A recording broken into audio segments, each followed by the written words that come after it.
It was Halloween night when we decided to tempt fate. I remember the uneasy mix of excitement and dread in the air as we drove to the abandoned cemetery. It was my idea, of course. I had always been one to push boundaries, to suggest the outrageous. But this time, I wonder if I took it too far. There were 4 of us: Eric, Samantha, Leo, and me, Mia. Eric was the skeptic, always ready with a scientific explanation. Samantha had a love for the macabre and was thrilled at the idea. Leo was the joker, pretending to be brave but always the first to jump at shadows. And then there was me, caught somewhere between curiosity and apprehension. The cemetery was a decayed relic of the past, with broken headstones jutting out like jagged teeth and the oppressive weight of silence hanging heavy in the air. Leo had found a Ouija board in his attic, tucked away in a dusty old box that belonged to his grandmother. "It'll be fun," he said, grinning as he pulled it out. Fun. That word feels so hollow now. As we set up in the heart of the cemetery, the sun dipped below the horizon, and the world seemed to hold its breath. We placed the board on an old stone slab, which we joked might have been an altar once. Looking back, it might not have been a joke. Samantha was the first to speak, her voice low and steady. "If there's anyone here, give us a sign." For a long moment, there was nothing but the sound of the wind whispering through the skeletal trees. I felt a pang of relief, thinking that perhaps the night would end uneventfully. But then it came, a soft, rhythmic thudding from behind one of the gravestones. My heart leaped into my throat. Eric rolled his eyes, muttering about animals, but his voice wavered. Leo laughed nervously, his bravado cracking just a little. Samantha leaned forward, her eyes wide with a mix of fear and fascination. We continued. Each question we asked met with an unnatural stillness that seemed to grow heavier. And then it happened. I felt it before I saw it, a cold, clammy sensation on my shoulder. I whipped around, but there was nothing there.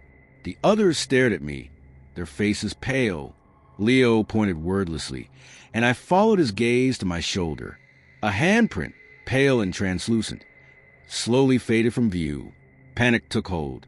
We abandoned the board, stumbling over ourselves to get back to the car.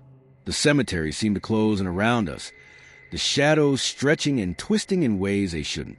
When we finally burst on the main road, the oppressive silence lifted, but the unease lingered. At home, Eric insisted on reviewing the footage he'd recorded during the seance. He'd set up his phone to capture the whole thing, more out of boredom than anything else. None of us really wanted to watch it, but we gathered around his laptop anyway, hoping to laugh at our own fear. What we saw was no laughing matter. The video started innocuously enough. The 4 of us sat around the board, our faces lit by the flickering glow of the lantern we'd brought. But as the recording progressed, a pale, shadowy figure began to take shape behind me. It was faint at first, almost like a trick of the light. Then it became clearer, a tall, gaunt silhouette with hollow eyes that seemed to burn into the camera. It stood behind me, unmoving, as I shivered and turned my head, oblivious to its presence. "Turn it off," I whispered, my voice shaking. Eric complied, slamming the laptop shut. No one spoke for a long time. Finally, Leo tried to laugh it off, but the sound was forced and hollow. Samantha suggested we burn the Ouija board, but none of us were brave enough to go back to the cemetery to retrieve it. That night, I barely slept. When I did, my dreams were filled with shadows and whispers. At first, I thought it was just my imagination, my mind playing tricks on me after a terrifying experience. But then the bruises started. I'd wake up to find them on my arms and legs, dark and circular, like fingerprints. I didn't tell the others at first. I didn't want to seem crazy. The whispers, however, were harder to ignore. They started faintly, just a soft murmur at the edge of my hearing. I couldn't make out the words, but the tone was unmistakably menacing. I'd lie awake at night, straining to hear, my heart pounding as the whispers grew louder and closer. One night, I swear I felt breath on my neck. I reached out to the others, desperate for reassurance, but they were distant. Eric stopped responding to my messages.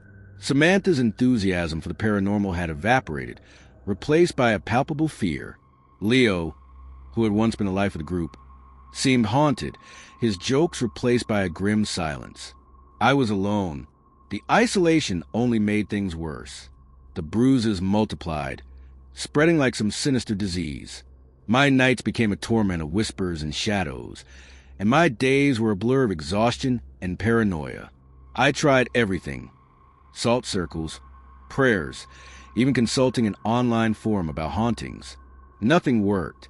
One evening, I decided to confront the thing that had attached itself to me. I set up a makeshift altar in my apartment, lit candles, and demanded that it show itself. For a moment, there was nothing. Then the temperature plummeted, and the candles flickered wildly. A shadow began to form in the corner of the room, its hollow eyes burning into mine. "What do you want?" I asked, my voice trembling.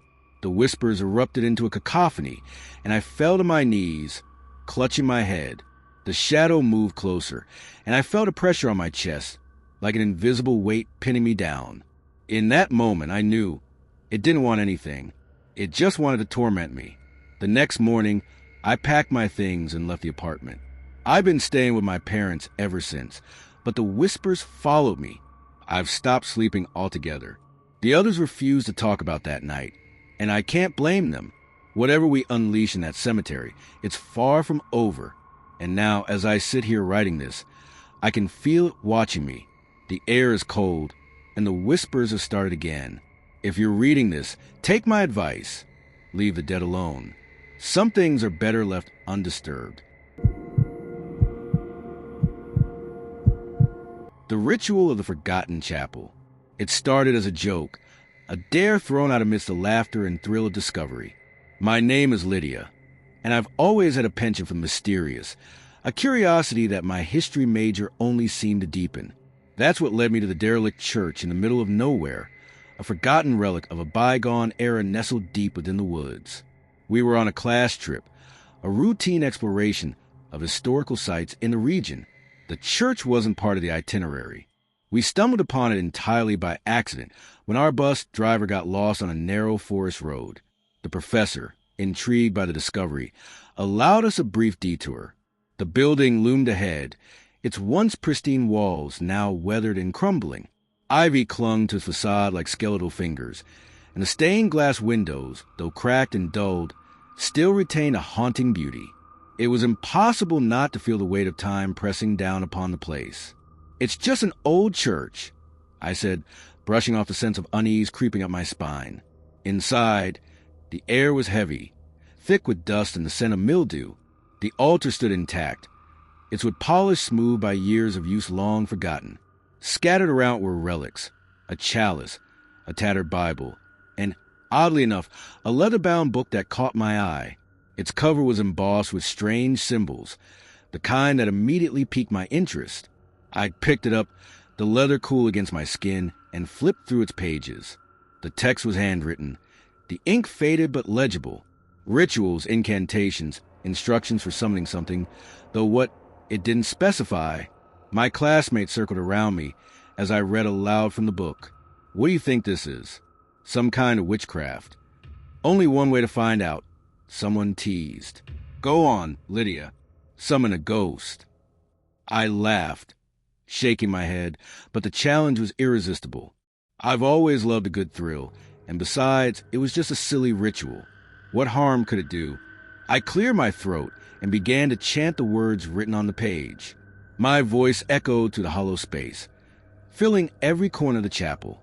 The moment I finished, the room seemed to hold its breath. And then came the tapping.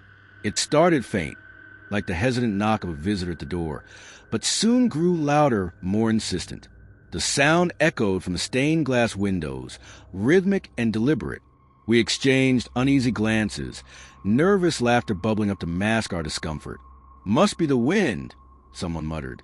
"Yeah, the wind," I echoed, though I wasn't so sure. My fingers tightened around the book as we filed out of church, the tapping following us until we crossed the threshold. That night, back in my apartment, I couldn't shake the feeling that I'd brought something back with me. It was subtle at first, a faint chill in the air, the sense of being watched. I told myself it was just my imagination running wild. After all, we'd laughed off the ritual. It had been nothing more than a game. But then the footsteps began. I was lying in bed when I heard them, faint but unmistakable. They echoed in the stillness of night, slow and deliberate, crossing from the living room toward my bedroom. My breath hitched as I strained to listen, heart pounding. "Hello?" I called out, my voice trembling. No answer. The footsteps stopped, replaced by an eerie silence. I told myself it was just the creaking of the old apartment building, but deep down, I knew better. The next night, the whispers began. They were low and guttural, like voices just beyond the edge of comprehension. I couldn't make out the words, but the tone was unmistakably malicious. "You let us in," they hissed, over and over, the words wrapping around me like a vice. I spun around, searching for the source, but there was nothing, just shadows, darker and more oppressive than they had any right to be. My apartment no longer felt like my own. The walls seemed to close in, the corners filled with lurking shapes that vanished when I turned to look at them. The worst came a week later. I woke in the dead of night, the air heavy with a suffocating pressure. At first, I thought it was sleep paralysis. I couldn't move, my limbs frozen, as I stared at the ceiling. And then I saw it. A shadow figure stood at the foot of my bed, its form shifting and writhing as though struggling to hold itself together. It had no eyes, but I could feel its gaze piercing through me, cold and unrelenting. My breath came in shallow gasps as I tried to scream, but no sound escaped my lips. The figure leaned closer, its presence overwhelming, and whispered, "You opened the door." And just like that, it was gone. The weight lifted, and I bolted upright, drenched in sweat. I spent the rest of the night huddled in the corner, the lights on, clutching the leather-bound book like a talisman.